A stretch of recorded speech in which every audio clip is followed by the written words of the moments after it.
গণপ্রজাতন্ত্রী বাংলাদেশ সরকার তথ্য ও যোগাযোগ প্রযুক্তি অধিদপ্তর এ বিশাল নিয়োগ বিজ্ঞপ্তি।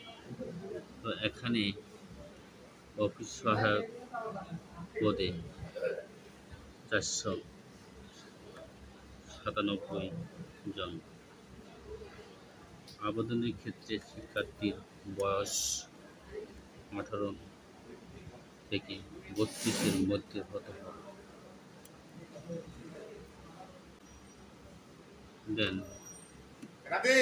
অনলাইন ব্যতীত কোনো আবেদন গ্রহণ করা হবে না। পরীক্ষায় অংশগ্রহণে ইচ্ছুক শিক্ষার্থীগণ DOICT-RETU.com.BD ওয়েবসাইটের মাধ্যমে আবেদন করতে পারবেন। আবেদনের সময়সীমা 18/8/2025 সকাল 10টা থেকে এবং শেষ সময় 18/9/2025 বিকাল 5টা পর্যন্ত। তো এখানে বিস্তারিতভাবে দেখাচ্ছি কীভাবে আবেদন করতে হয়। তো ফার্স্ট অফ অল ফর্ম ব্রাউজারটি ওপেন করতে হবে।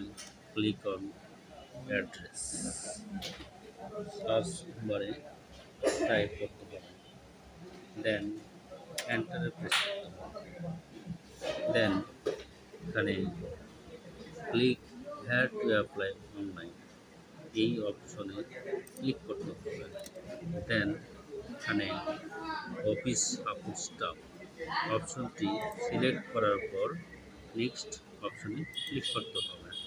দেন নো অপশন সিলেক্ট করার পর নেক্সট অপশন প্রেস করতে হবে। তো এখানে প্রার্থীর নাম ইংরেজিতে লিখতে হবে, দ্বিতীয়ত প্রার্থীর নাম বাংলা। এক্ষেত্রে অবশ্যই ইউনিকোড ব্যবহার করে বাংলায় টাইপ করতে হবে।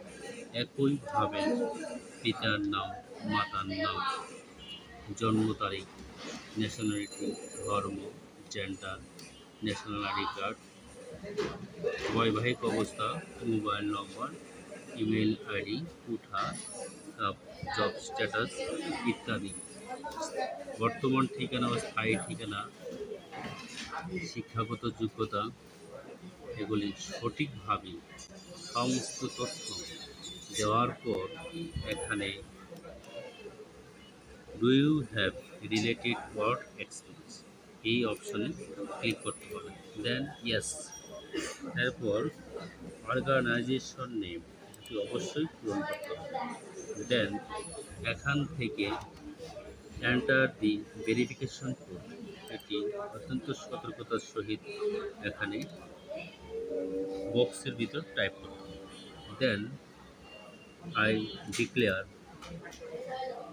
দ্যাট ইনফরমেশন এই বক্সে টিক চিহ্ন দিতে হবে। দেন নেক্সট অপশনে ক্লিক করতে হবে, আবেদনটি ডাউনলোড হয়ে যাবে। দেন এখানে কীভাবে টাকা পেমেন্ট করতে হয় সেটি দেখিয়ে দেব। তো SMS পাঠানোর নিয়মাবলী, তো প্রথমে আমাদের একটি টেলিটক সিম থাকতে হবে। এখান থেকে আমাদের মোবাইলের মেসেজ অপশনে যেতে হবে।